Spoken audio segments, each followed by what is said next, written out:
जय श्री राम। आज है विवाह पंचमी, यानी आज ही के दिन सियापति रामचंद्र जी यानी श्री रामचंद्र जी हमेशा के लिए सियापति रामचंद्र जी बन गए थे। तो आज हम सुनेंगे सिया राम विवाह कथा। अगर आपके विवाह में कोई भी अड़चन या बाधा आ रही हो तो इस कथा को सुनने से वो बाधा दूर हो जाती है। चलिए शुरू करते हैं कथा। सुंदर मंगल का साज सजकर रनिवास की स्त्रियां और सखियां सादर आदर सहित सीता जी को लिवा चली। सभी सुंदरियां 16 श्रृंगार किए हुए मतवाले हाथियों की चाल से चलने वाली हैं। उनके मनोहर गान को सुनकर मुनि ध्यान छोड़ देते हैं और कामदेव की कोयलें भी लजा जाती हैं। पायजे पैजनी और सुंदर कंकड़ ताल की गति पर बड़े सुंदर बज रहे हैं।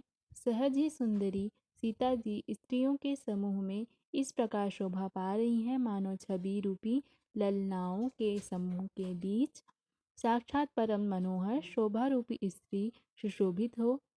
सीता जी की सुंदरता का वर्णन नहीं हो सकता, क्योंकि बुद्धि बहुत छोटी है और मनोहरता बहुत बड़ी है। रूप की राशि और सब प्रकार से पवित्र सीता जी को बारातियों ने आते देखा। सभी ने उन्हें मन ही मन प्रणाम किया। श्री रामचंद्र जी को देखकर तो सभी पूर्ण काम कृत्य हो गए।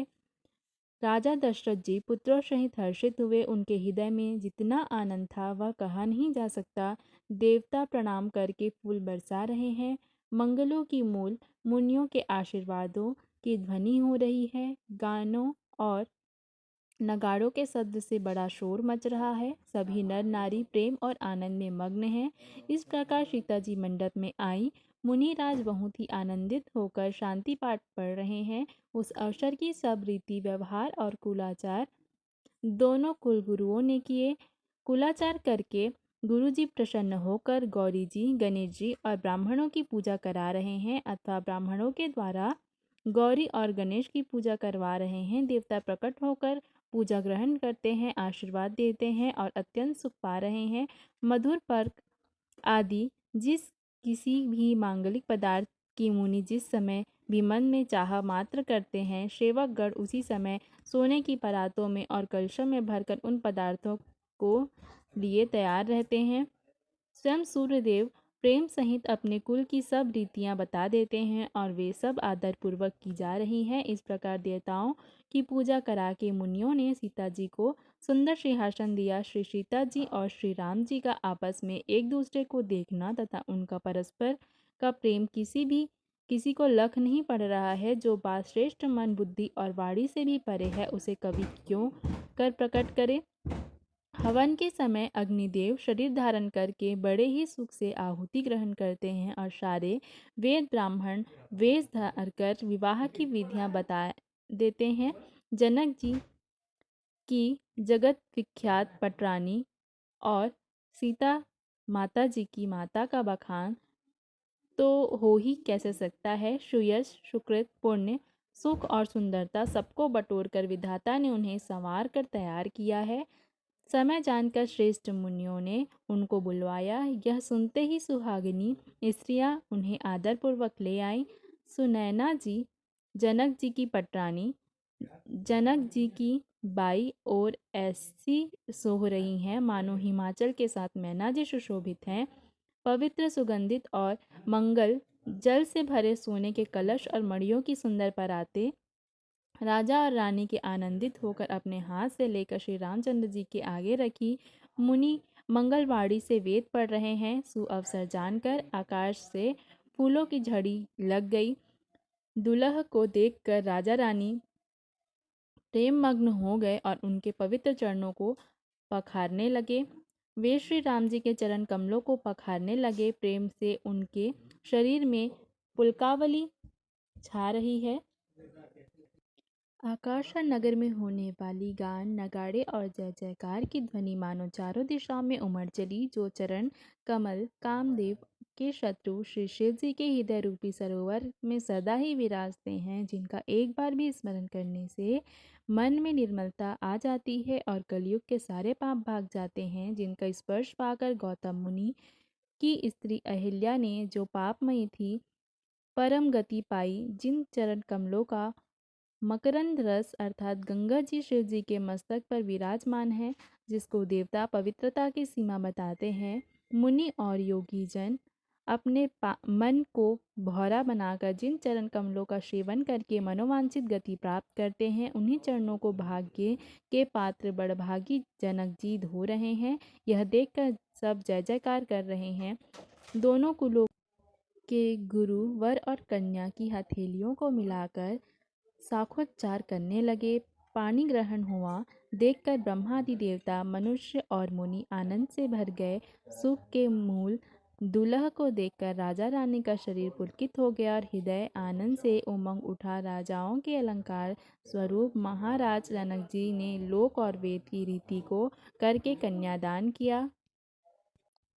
जैसे हिमवान ने शिव जी को पार्वती जी और सागर ने भगवान विष्णु को लक्ष्मी जी दी थी, वैसे ही जनक जी ने श्री रामचंद्र जी को सीता जी समर्पित की, जिससे विश्व में सुंदर नवीन कीर्ति छा गई। विदेह जनक जी कैसे विनती करे उस सांवली मूर्ति ने तो उन्हें सचमुच विदेह अर्थात देह की सुध बुध से रहित ही कर दिया। विधि पूर्वक हवन करके गठजोड़ी की गई और भावरे होने लगी।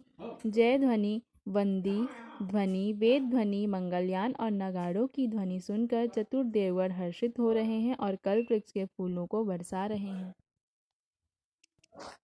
वर और कन्या सुंदर भावरे दे रहे हैं। सब लोग आदरपूर्वक उन्हें देखकर नेत्रों का परम लाभ ले रहे हैं। मनोहर जोड़ी का वर्णन नहीं हो सकता। जो कुछ उपमा कहूँ वही थोड़ी होगी। श्री रामचंद्र जी और सीता जी की सुंदर परछाई मड़ियों के खंभों में जगमगाई रही है, मानो कामदेव और रति बहुत से रूप धारण करके श्री राम जी के अनुपम विवाह को देख रहे हैं। उन्हें अर्थात कामदेव और रति को दर्शन की लालसा और संकोच दोनों ही कम नहीं है, अर्थात बहुत है, इसलिए वे मानो बार बार प्रकट होते हैं और छिपते हैं। सब देखने वाले आनंद मग्न हो गए और जनक जी की भांति सभी अपनी सुध भूल गए। मुनियों ने आदरपूर्वक भावरे फिराई और नेक सहित सब रीतियों को पूरा किया। श्री रामचंद्र जी सीता जी के सिर में सिंदूर दे रहे हैं। यह शोभा किसी प्रकार भी कहीं नहीं जाती। आप सभी अपने मन की आंखों से यह दृश्य जरूर देखें। कितना अद्भुत होगा वो दृश्य जिसमें सीता जी सदैव श्री राम की हो गईं। कितने सौभाग्यशाली होंगे वे सब जिन्होंने यह दृश्य अपनी आंखों से देखा। मानो कमल को लाल पराग से अच्छी तरह भरकर अमृत के लोक से साफ चंद्रमा को भूषित कर रहा है, अर्थात यहाँ श्री रामचंद्र जी के हाथ को कमल की, सिंदूर को पराग की, श्री राम की श्याम भुजा को सांप की और सीता जी के मुख को चंद्रमा की उपमा दी गई है। फिर वशिष्ठ जी ने आज्ञा दी, तब दूल्हा और दुल्हन एक आसन पर बैठे। श्री राम जी और जानकी जी श्रेष्ठ आसन पर बैठे। उन्हें देखकर दशरथ जी मन में बहुत आनंदित हुए। अपने सुकृत रूपी कल्प वृक्ष में नए फल आए देखकर उनका शरीर बार बार पुलकित हो रहा है। 14 भवनों में उत्साह भर गया। सबने कहा कि श्री रामचंद्र जी का विवाह हो गया। जीव एक है और यह मंगल महान है। फिर भला वह वर्णन करके किस प्रकार समाप्त किया जा सकता है। तब वशिष्ठ जी की आज्ञा पाकर जनक जी ने विवाह का सामान सजाकर मांडवी जी, श्रुतकीर्ति जी और उर्मिला जी इन तीनों राजकुमारियों को बुला लिया। कुशध्वज की बड़ी कन्या मांडवी जी को, जो गुणशील, सुख और शोभा की ही रूप थी, राजा जनक ने प्रेम पूर्वक सब रीतियां करके भरत जी को ब्याह दिया।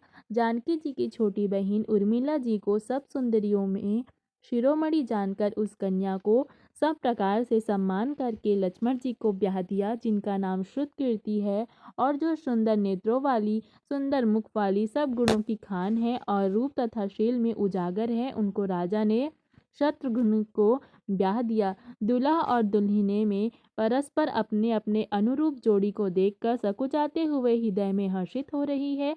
सब लोग प्रसन्न होकर उनकी सुंदरता की सराहना करते हैं और देवगण फूल बरसा रहे हैं। सब सुंदरी दुल्हने सुंदर दूल्हों के साथ एक ही मंडप में ऐसी शोभा पा रही हैं, मानो जीव ने के हृदय में चारों अवस्थाएं, जागृत, स्वप्न, सुप्त और तुरीय, अपने चारों स्वामियों विश्व, तेजस, प्राज्ञ और ब्रह्म सहित विराजमान हों।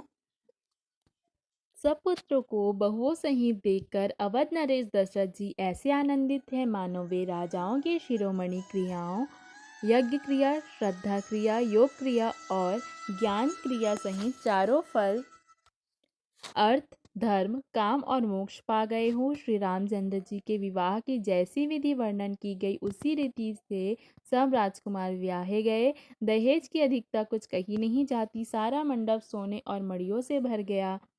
बहुत से कंबल, वस्त्र और भांति भांति के विचित्र रेशमी कपड़े जो थोड़ी कीमत के न थे अर्थात बहुमूल्य थे, तथा हाथी, रथ, घोड़े, दास दासियों और गहनों से सजी हुई कामधेनु, सरीखी गाय आदि अनेकों वस्तुएं हैं जिनकी गिनती कैसे की जाए उनका वर्णन नहीं किया जा सकता। जिन्होंने देखा है वही जानते हैं। उन्हें देखकर लोकपाल भी सिहा गए। अवधराज दशरथ जी ने सुख मानकर प्रसन्नचित्त से सब कुछ ग्रहण किया। उन्होंने वह दहेज का सामान याचकों को जो जिसे अच्छा लगा दे दिया। जो बच रहा वह जनवासे में चला आया। तब जनक जी हाथ जोड़कर सारी बारात का सम्मान करते हुए कोमल वाणी से बोले, आदर, दान, विनय और बड़ाई के द्वारा सारी बारात का सम्मान कर राजा जनक के ने महान आनंद के साथ प्रेम पूर्वक लड़ाकर अर्थात लाट करके मुनियों के समूह की पूजा एवं वंदना की। सिर नवाकर देवताओं को मनाकर राजा हाथ जोड़कर सबसे कहने लगे कि देवता और साधु तो भाव ही चाहते हैं, वे प्रेम से ही प्रसन्न हो जाते हैं। उन पूर्ण काम महानुभावों को कोई कुछ देकर कैसे संतुष्ट कर सकता है? क्या एक अंजलि जल देने से कहीं समुद्र संतुष्ट हो सकता है? फिर जनक जी भाई सहित हाथ जोड़कर कौशलाधीश दशरथ जी से स्नेहशील और सुंदर प्रेम में सान कर मनोहर वचन बोले, हे राजन, आपके साथ संबंध हो जाने से अब हम सब प्रकार से बड़े हो गए। इस राजपाट सहित हम दोनों को आप बिना दाम के लिए हुए सेवक ही समझिएगा। इन लड़कियों को टहनियाँ मानकर नई नहीं दया करके पालन कीजिएगा। मैंने बड़ी ठिठाई की कि आपको यहाँ बुला भेजा, अपराध क्षमा कीजिएगा। फिर सूर्यकुल के भूषण दशरथ जी ने समधी जनक जी को संपूर्ण सम्मान का निधि कर इतना निधि कर दिया अर्थात इतना सम्मान किया कि वे सम्मान के भंडार ही हो गए। उनकी परस्पर की विनय कही नहीं जा सकती। दोनों के हृदय में प्रेम से परिपूर्ण है। देवतागण फूल बरसा रहे हैं। राजा जनवासे को चले। नगाड़े की ध्वनि, जय ध्वनि और वेद की ध्वनि हो रही है। आकाश और नगर दोनों में खूब कौतूहल हो रहा है, आनंद छा रहा है। तब मुनीश्वर की आज्ञा पाकर सुंदरी सखियां मंगल गान करती हुई दुल्हनों सहित दूल्हों को लिवाकर कोहबर को चली।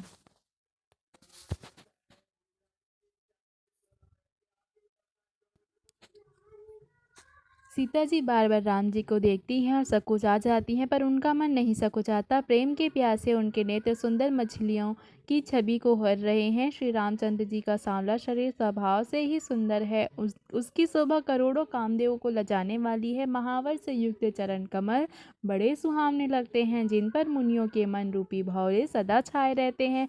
पवित्र और मनोहर पीली धोती प्रातः काल के सूर्य और बिजली की ज्योति को हरे लेती हैं। कमर में सुंदर किंकड़ी और कटी सूत्र हैं। विशाल भुजाओं में सुंदर आभूषण सुशोभित हैं। पीला जनेऊ महान शोभा दे रहा है। हाथ की अंगूठी चित्त को चुरा लेती है। ब्याह के सब साज सजे हुए हैं, वे शोभा पा रहे हैं। चौड़ी छाती पर हृदय पर पहनने के सुंदर आभूषण सुशोभित है। पीला दुपट्टा काखा सोती अर्थात जनेऊ की तरह सुशोभित है, जिसके दोनों छोरों पर मणि और मोती लगे हुए हैं। कमल के समान सुंदर नेत्र हैं। कानों में सुंदर कुंडल है और मुख तो सारी सुंदरता का खजाना ही है।